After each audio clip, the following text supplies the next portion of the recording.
Welcome to Day 29 of the Democrats Did It World Tour, starring the same folks who've been on break since September. If you're wondering why your paycheck's missing, your flight's canceled, and your park rangers on OnlyFans, buckle up. It's time to meet the clowns running the carnival. Good morning, everybody. Here we are again. It's day 29 of the Democrat shutdown. And things are getting really tough for the American people. The Democrats are coming near now to a cliff that they will not be able to turn back from. And it's of great concern to everyone who's paying attention to all this. Here we are again, kids, day 29 or 30 or 31 or wherever we are of Democrats Made Me Do It. Groundhog Day, but with more TSA tears. The Democrats own every one of these consequences. Sure, Mike, and I own NASA because I look up sometimes. Polling this week confirms that over 70% of the American people believe the Democratic Party is out of touch. And amazingly to us, still every day, they turn their backs on more and more hardworking American families to prolong their pain. And that is exactly what's being felt here. Amazing poll, Mike. Straight from the University of Completely Made Up. Almost comically at this point, the Democrats are still out trying to convince you that this is somehow Republicans' fault. But the facts are the facts, and the American people can see that very clearly. Almost comically? Mike, you're literally doing stand-up. The crowd just can't afford tickets. We trust their intelligence, and we trust their understanding of basic civics. In fact, we trust the American people's understanding of civics far more than the Democrats in this building right now. Translation, we trust voters as long as they vote for us. They had a rally a couple weeks ago. They tried to portray President Trump as a king, and we pointed out, again, the obvious truth. If the president was a king, then the government would be open. He's been trying to do that. And low-income families would be getting the food assistance that they need by Saturday. Oh, great. Now he's pitching a royalty package. All hail King Shutdown the First. Unlike Democrats, Republicans have nothing to twist or spin. We are just simply here relaying the simple facts and the truth. And the American people are responding to that. And that's why the polling indicates that they trust us more than the other side, because we are the ones here telling you the truth. We have nothing to hide. Mike, that line spun so hard it entered low orbit.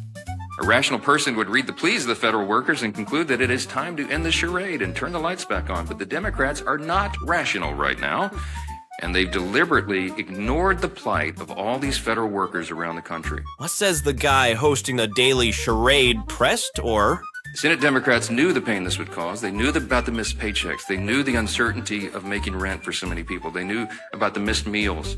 They knew about delayed flights. They knew that our nuclear arsenal and our national defense would be negatively affected by this, and they did not care. Ah, yes. The Party of No Care. Brought to you by the guy whose budget cuts snack funding for kids, but not press conferences. On Saturday, this gets very real. SNAP benefits will stop flowing to all those who need it. You're talking about tens of millions of Americans at risk of going hungry if the Senate Democrats can continue this gambit.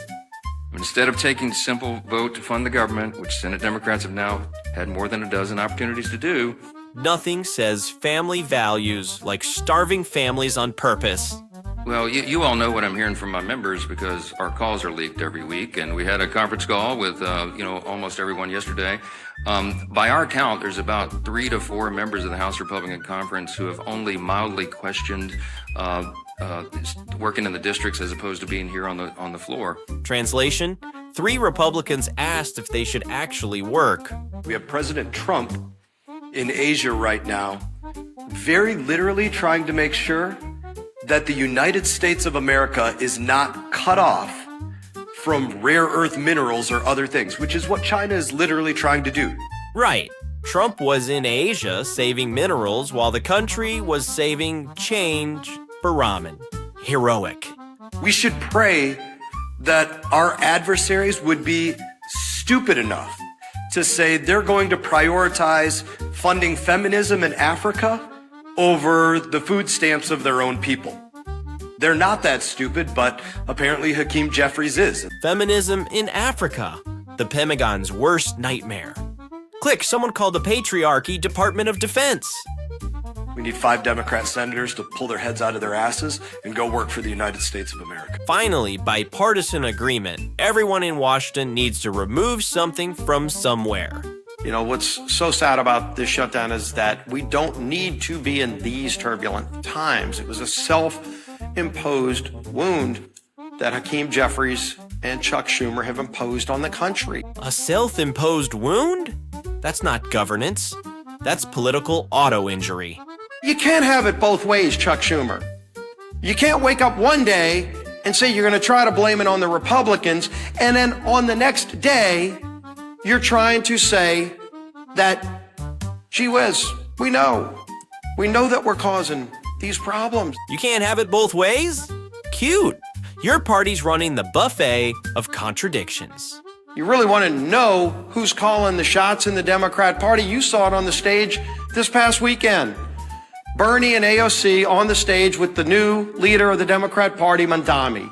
Terrifying scene. Politicians who read books and use facts. Hide the children. All they need to do is today, just 5 Senate Democrats need to get courage and say, we're not going to take our orders from Mandami or whoever else it is that are calling the shots over there. 5 senators and a miracle. Good luck with that superhero arc. The Democrats have no leader, no vision, no message. And nothing proves it more than the chaos they have caused with their needless government shutdown. Projections so strong, it needs a cinema release. They'd rather run in circles, tripping over their own feet in the process and hanging their constituents out to dry. At least they're getting their steps in. Congress, now with 10K lies a day. Take it from the party who essentially wrote the government shutdown playbook. It doesn't work. Shutdowns achieve nothing but hurt everyone. That's like the Titanic giving swimming lessons. Let's get one thing straight right out of the gate. House Republicans did our job.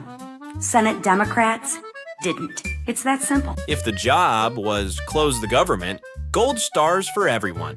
We're not in 6th grade anymore. But maybe for some people they are in 6th grade. Right. 6th graders actually turn in their work. At what point is the pain of the Americans going to outweigh the radical cries of their base? Probably right after they finish fundraising off that pain. Every day gets better for them. Really? Maybe because they're getting paid while the people who they represent are not. Says the congresswoman still collecting checks. When our skies aren't staffed, when our borders aren't secure, and when our troops are at risk of missing a paycheck, that is not a political strategy. That is a national security threat. Exactly. So maybe stop using it as a talking point. We're all concerned about the timing. The Democrats are eating up the clock. We have very important work to do here, and that's why we're pleading with them, not Chuck Schumer. Look, I think Chuck Schumer and Hakeem Jeffries are irredeemable at this point. I don't think they'll be able to tell Mandami in New York and his disciples that they voted to open the government. I've given up on the leadership. So we're trying to appeal to a handful of moderates or centrists who care more about the American people and will put the people's interest over their own and do the right thing in the Senate. Translation? We've given up on leadership, but please believe we're still leading. Religious freedom does not extend and give you the right to get in the face of an ICE officer and assault them, if indeed that was what happened there. Mike preaching law and order like it's Sunday school, conveniently skipping over the love thy neighbor verse. Look, all of us want the law to be enforced. We are the rule of law party. Chaos is not an American virtue. No, it's a campaign slogan with merch. This fault is squarely on the shoulders of the Democrats, and they're the ones causing you the pain, and don't ever let them forget it. Perfect. A party that forgets facts but remembers blame. So that's your update from the Department of Dumb, where chaos isn't a virtue, it's a business mile. Tune in next time when Congress throws a parade for doing nothing faster than ever before. And remember, if you're not laughing, you're probably paying for it.